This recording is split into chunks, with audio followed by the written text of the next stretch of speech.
beyond just cases in the community and direct our efforts toward protecting people at high risk for severe illness and preventing COVID-19 from overwhelming our hospitals and our healthcare systems. This new framework moves beyond just looking at cases and test positivity to evaluate factors that reflect the severity of disease, including hospitalizations and hospital capacity, and helps to determine whether the level of COVID-19 and severe disease are low, medium, or high in a community. The COVID-19 community level we are releasing today will inform CDC recommendations on prevention measures like masking, and CDC's recommendations for layered prevention measures will depend on the COVID-19 level in the community. This updated approach focuses on directing our prevention efforts towards protecting people at high risk for severe illness and preventing hospitals and healthcare systems from being overwhelmed. To find your community level, we are updating the CDC's website to reflect this framework, so people will be able to go to www.cdc.gov or call 1-800-CDC-INFO to find your community level and what prevention strategies are recommended, including where or when to mask. Please remember that there are people who remain at higher risk for COVID-19 and who may need additional protection. Those who are immunocompromised or have underlying health conditions, those who have disabilities, or those who live with people who are at risk. Those people might choose to take extra precautions regardless of what level their community is in. So with that, I'm going to turn things over now to Dr. Greta Massetti, who will walk us through this framework and the science behind it. Thank you. Thank you, Dr. Walensky. The updated metrics in this framework provide a current picture of COVID-19 disease in a community.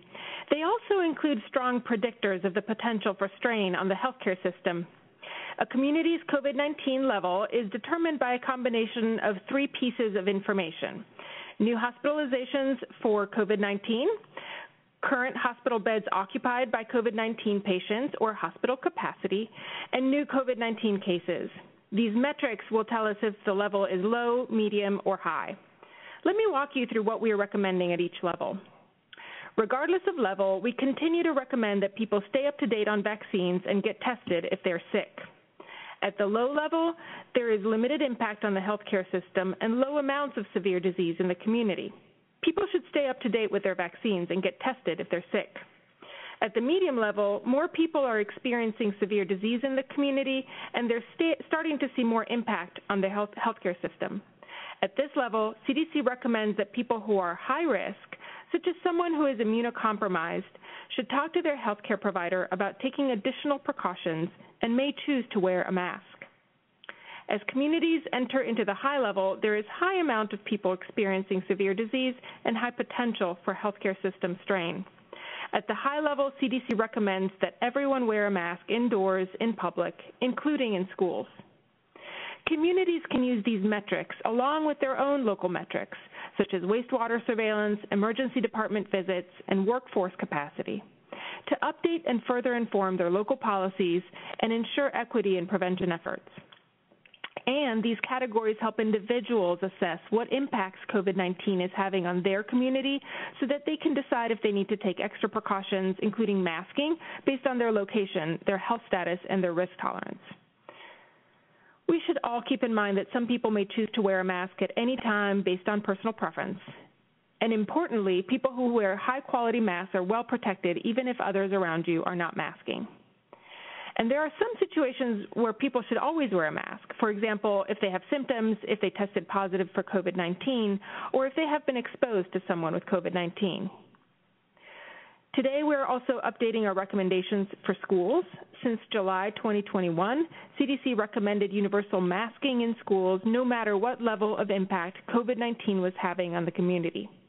With this update, CDC will now only recommend universal school masking in communities at the high level.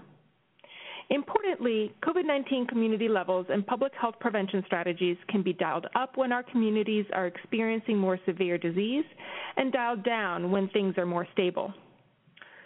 So what do these updated metrics mean for where we are as a country? As of today, more than half of counties, representing about 70% of Americans, are in areas with low or medium COVID-19 community levels. This is an increase from about one-third of counties at low or medium community levels last week, and we continue to see indicators improve in many communities. Thank you, and I will now hand it back to Dr. Walensky. Thank you, Dr. Massetti. Before we take your questions, I would like to leave you with a few final thoughts. None of us know what the future may hold for us and for this virus, and we need to be prepared and we need to be ready for whatever comes next. We want to give people a break from things like mask wearing when our levels are low, and then have the ability to reach for them again should things get worse in the future. We at CDC will continue to follow the science and epidemiology to make public health recommendations and guidance based on the data. Our new framework was rigorously evaluated, both with current data and retrospectively during the Alpha, Delta, and Omicron waves. And these new metrics have demonstrated predictive capacity for weeks into the future. We will continue to evaluate how well they perform in our communities. This new framework will provide the best way for us to judge what level of preventive measures may be needed in our communities. If or when new variants emerge or the virus surges, we have more ways to control the virus and protect ourselves and our communities than ever before. Thank you. I'll now turn it back over to you, Benjamin. Thank you, Dr. Walensky, and thank you, Dr. Massetti. Ted, we are ready to take questions. The phone lines are now open for questions. If you would like to ask a question over the phone, please press *1 and record your name. We also ask that you just limit yourself to one follow-up question. If you would like to remove your question, please press *2. One moment, please. And the first question in the queue is from Dr. John LaPook with CBS News. Your line is now open. Hi, thank you. Thanks for this update. We've heard that, the best mask is the one people will wear, but let's assume somebody's incentivized to wear the best mask they can and that they're going to try to get it well fitted. Can you be more granular about which masks provide the best protection? Is it N95, KN95, KF94, surgical cloth? What should people who want to protect themselves the most, which are the masks that they should be using? Thanks. Maybe I'll start with that. Thank you, Dr. LaPook. Of course, we've said in our prior masking guidance that fit and filtration are key. In those cases, the N95 certainly offer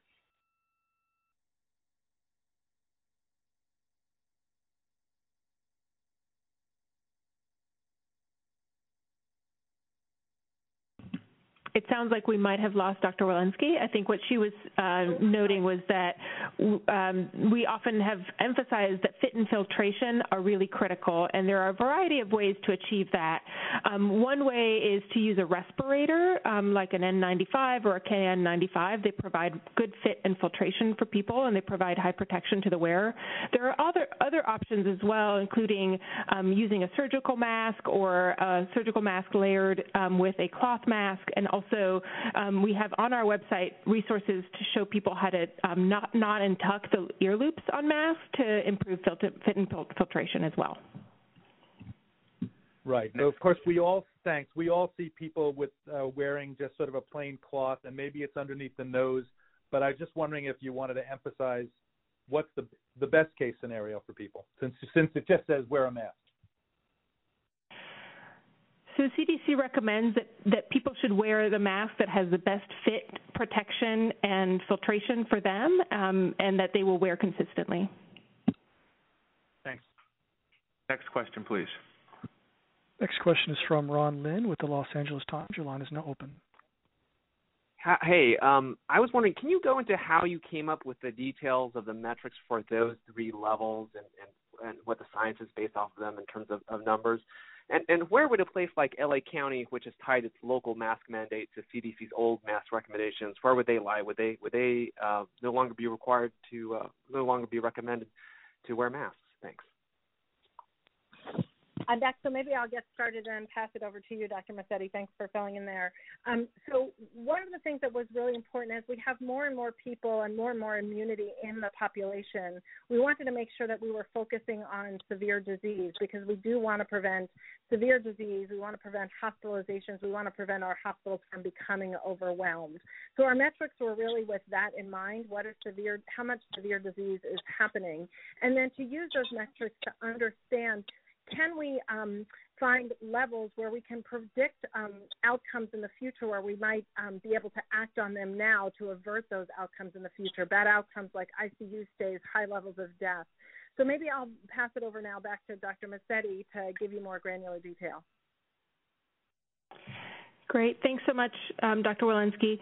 So as Dr. Walensky noted, we were really focused on measures of healthcare strain and severe disease. And so we conducted an extensive review of all data systems that are reported to CDC and often available on our website on COVID Data Tracker.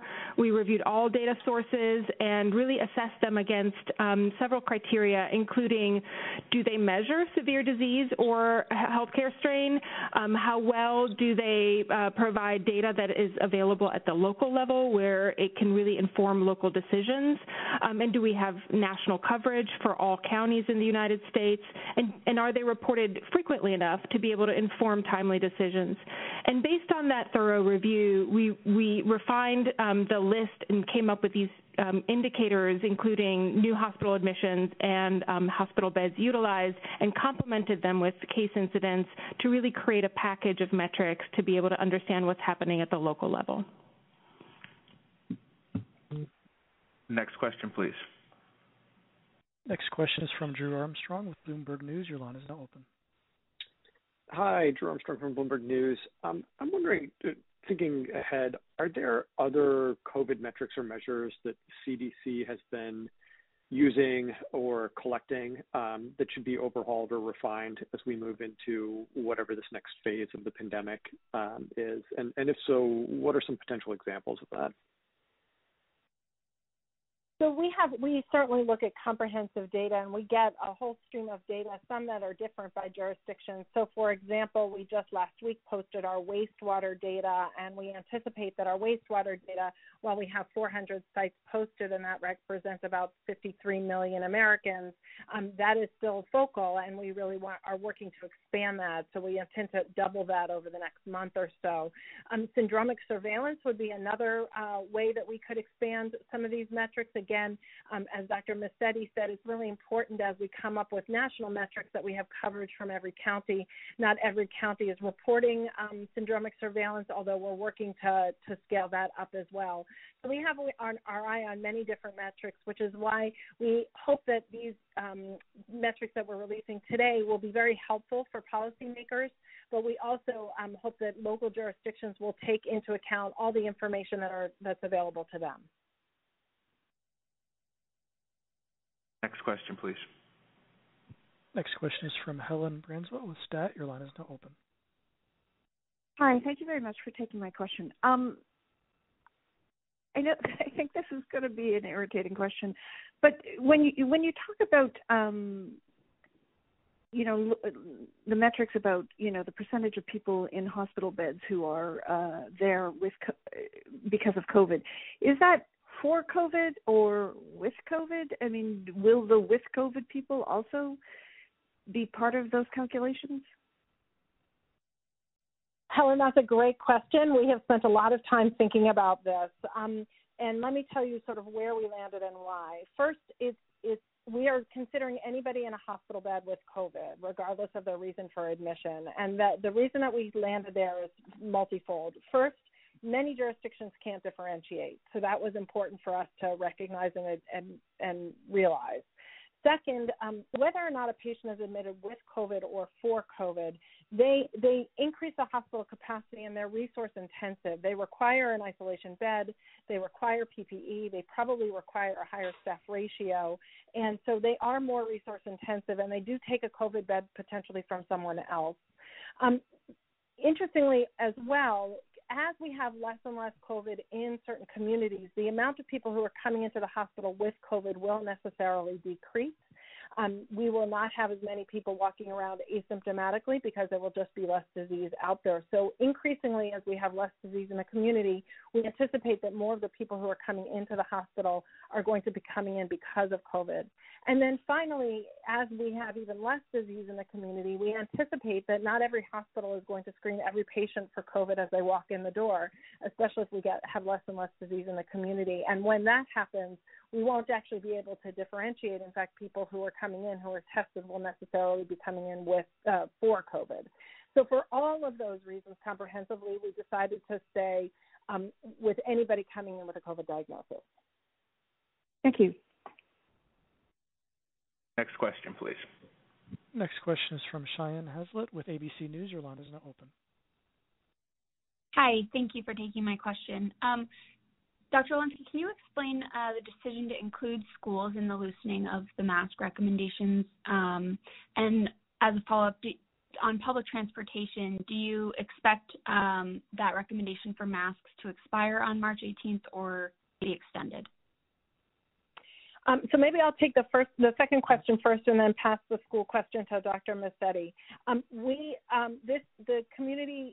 COVID-19 community levels are intended for communities. They're not intended for our travel corridors. As you note, those expire in the middle of March, and we will be revisiting that in the weeks ahead. And then maybe Dr. Massetti, do you want to take the school question? Yes, thank you, Dr. Walensky. So we've been reviewing the data on COVID illness in children for 2 years of the pandemic, and we have seen that although children can get infected and can get sick with COVID, they're more likely to have asymptomatic or mild infections. So fortunately, we know that when schools implement layered prevention strategies, that they can prevent SARS-CoV-2 transmission or transmission of the virus that causes COVID-19 in schools. And we know that also because children are relatively at lower risk from severe illness, that schools can be safe places for children. And so for that reason, we're recommending that schools use the same guidance that we are recommending in general community settings, which is that we're recommending people wear a mask at high levels of COVID-19, but that at the medium level, that the recommendation is primarily based on whether somebody wants to talk to their healthcare provider about whether they're high risk. Thank you. Next question, please, Ted. Next question is from Allison Aubrey with NPR. Your line is now open. Hi, thanks for taking my question. I'm wondering if the updated page where you're sort of saying the map of this is low, medium, or high community, is this being updated with new data all of the time, so it's always up to date? And will this be updated sort of in perpetuity? We know that COVID is not being eradicated. There's talk of we could see outbreaks at any point in the future. Just talk about sort of how actively this is maintained and for how long.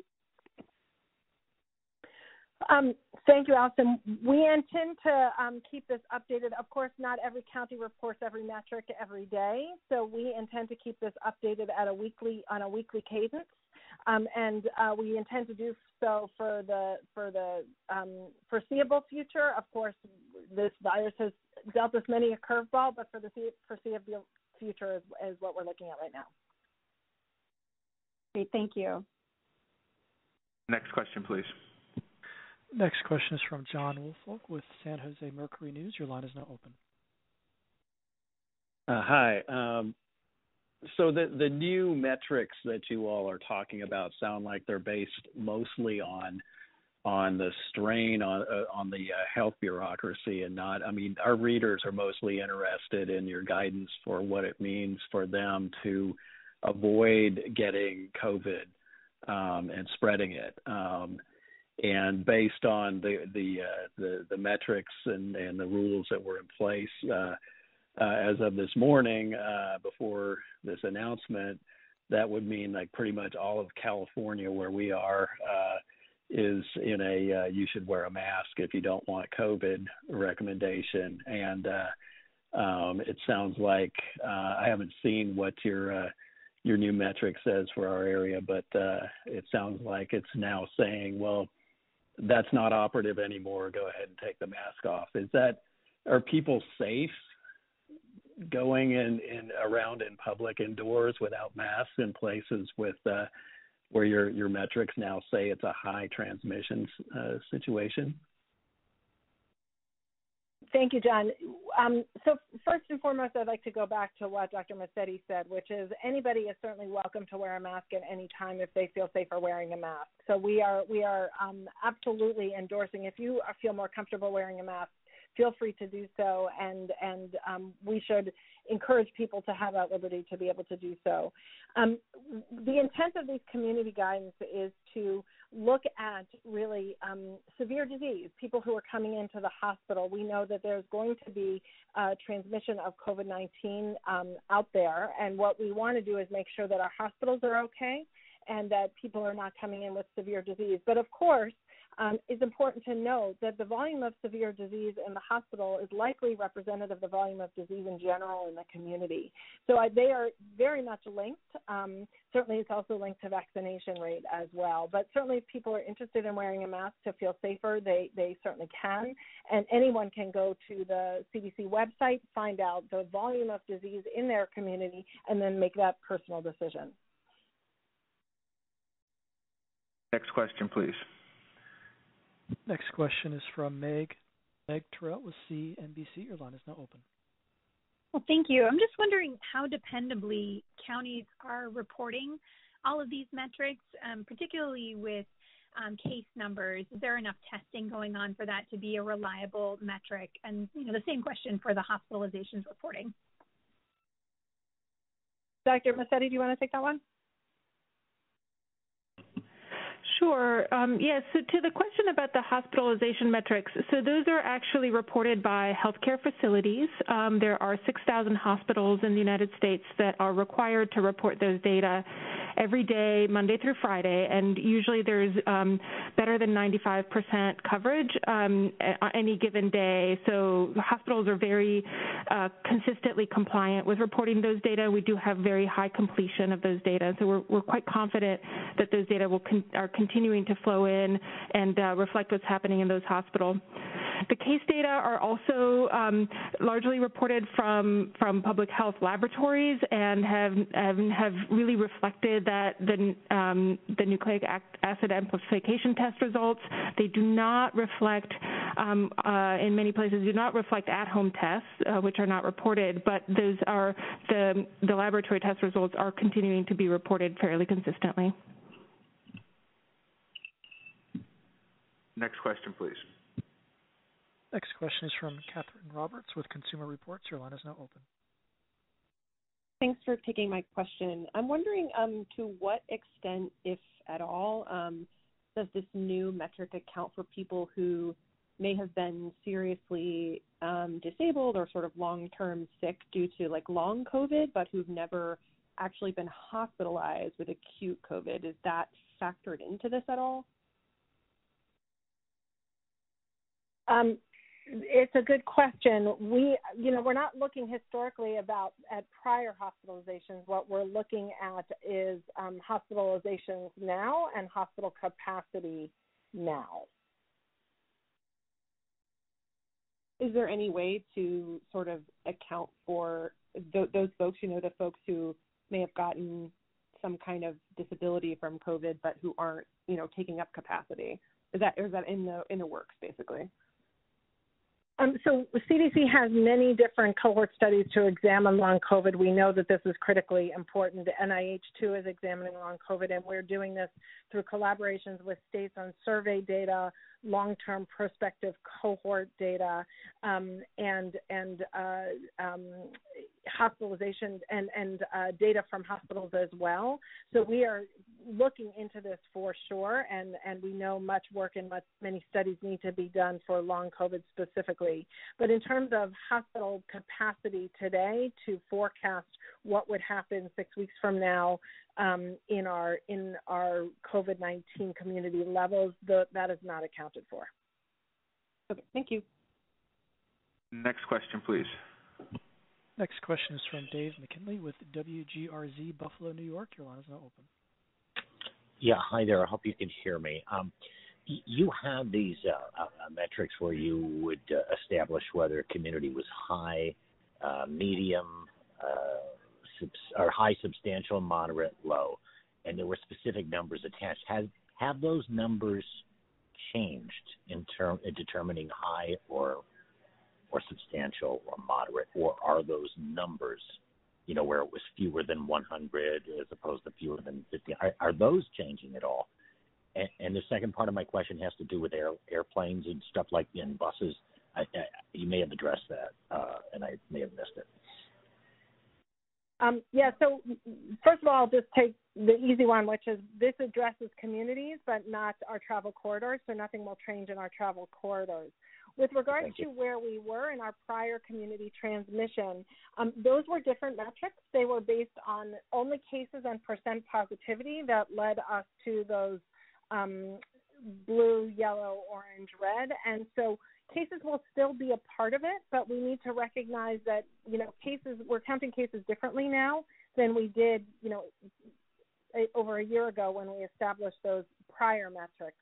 So now our case threshold is going to be over 200 per 100,000 rather than the 100 per 100,000. That's but high. Again, it's not just cases. It is cases as well as hospitalizations as well as hospital burden. So it's the intersection of all of those that leads you to a green, yellow, or orange color in these new metrics. Next question, please. Next question is from Erin Garcia with Science News. Your line is open. Hi. Thanks for taking my question. I was kind of curious how the method that we're using, that you guys are switching to for COVID-19 compares to how we're surveilling for influenza, for instance. Did you pull on any of the expertise from how we look at flu, or is this completely separate? Thanks. Dr. Massetti, do you want to take that? Sure. Thank you, Dr. Walensky, and thank you for the question. So we talked to a lot of experts in flu surveillance and flu measurement. We have a lot of wonderful experts both within CDC and outside CDC to really understand kind of what is the future of surveillance for COVID-19 and what can we learn from and apply from the flu model. The metrics that we specifically are relying on here for these COVID-19 community levels don't reflect data that were stood up in summer of 2020 specifically for pandemic response data collection and through the Unified Hospital Data System. So this is really a phenomenal data source that allows us to, on a daily basis, assess how many new hospitalizations that have been in hospitals for people with confirmed COVID-19 and the percent hospital capacity and hospital beds in use by people with COVID-19. And so that's not a data that includes flus, that has not a data surveillance system that has been used for flu, but we're really interested in expanding and also collecting, seeing how this model can also apply to other respiratory illnesses in the future. Next question, please. Next question is from Julie Steenhuisen with Reuters. Your line is now open. Thanks for taking my call. So I'm interested in knowing, how did the CDC arrive at the conclusion that hospitalization and capacity were the key issues that, we need to focus on now, and preventing transmission is less important? And won't this be challenging to get compliance if there's another variant that comes along that is more virulent than the one we have now? Certainly. Maybe I'll start with the second question first, and just say we recognize that we need to be flexible and to be able to say we need to be able to relax our layered prevention measures when things are looking up, when we have fewer cases and fewer hospitalizations, and then we need to be able to dial them up again when we might have, should we have a new variant or a new surge. And I think that that's a really important message that we're trying to get across here. What we do know about the current moment, with Omicron, we saw certainly a decreased severity associated with Omicron. We had many, many more cases than we had hospitalizations than we saw with Alpha or Delta. And in that backdrop, we also had much more population immunity by vaccination boosting and prior infection. And so many, many of our infections did not result in severe disease, did not result in increased hospital capacity. And it was in that context that we made this pivot. Thank you. The next question is from Meg Wingerter with the Denver Post. Your line is open.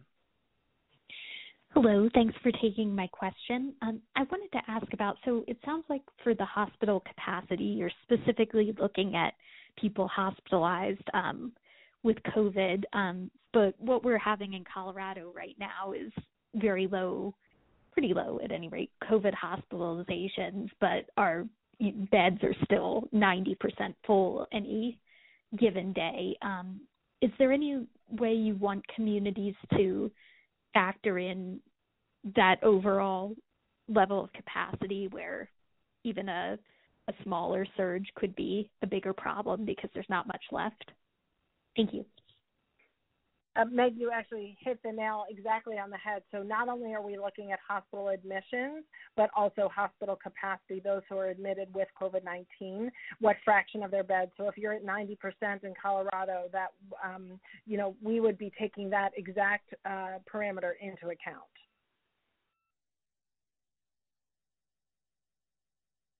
Next question, please. Next question is from Michael Imani with KOMU. Your line is now open. Hi, how are you? This might be for both of you, but I actually wanted to hear from Dr. Walensky as well. But this is in relation to the new metrics or the new,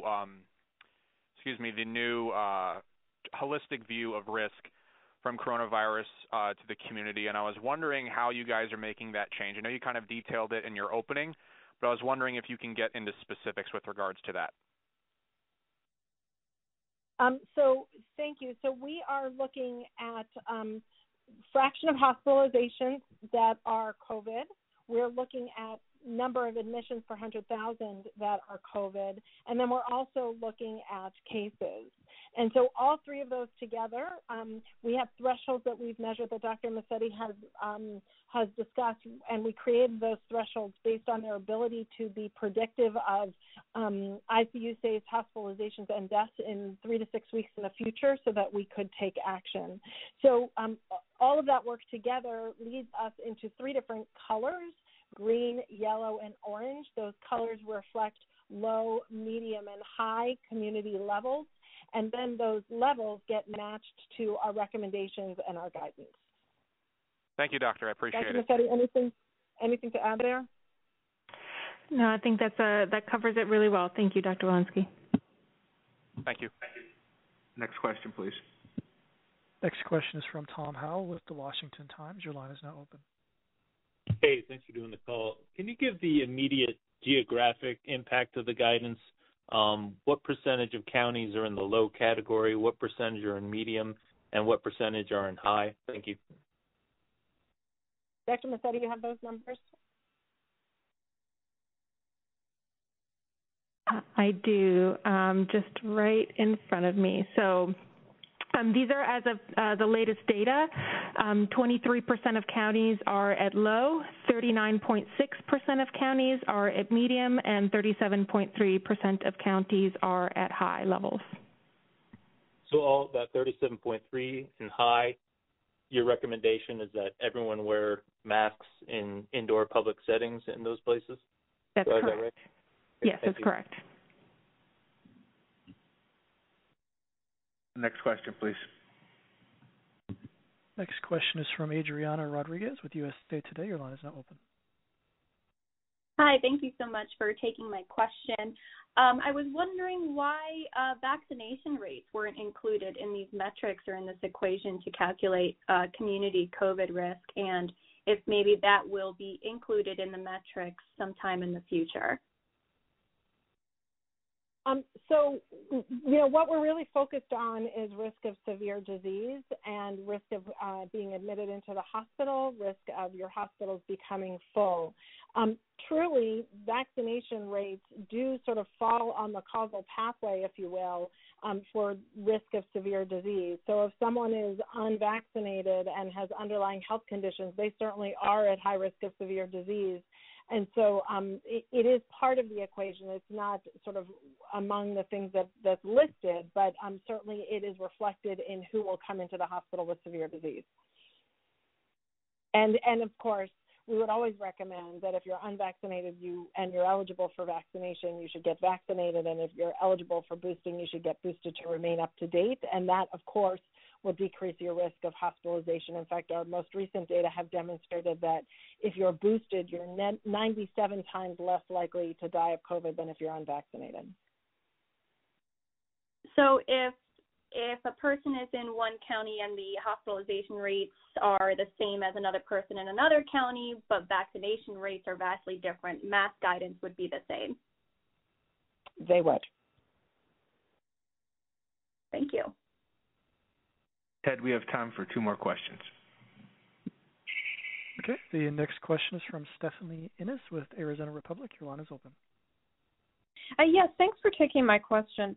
I wanted to know if this framework takes into account people who work in high-risk jobs, like grocery stores and restaurants.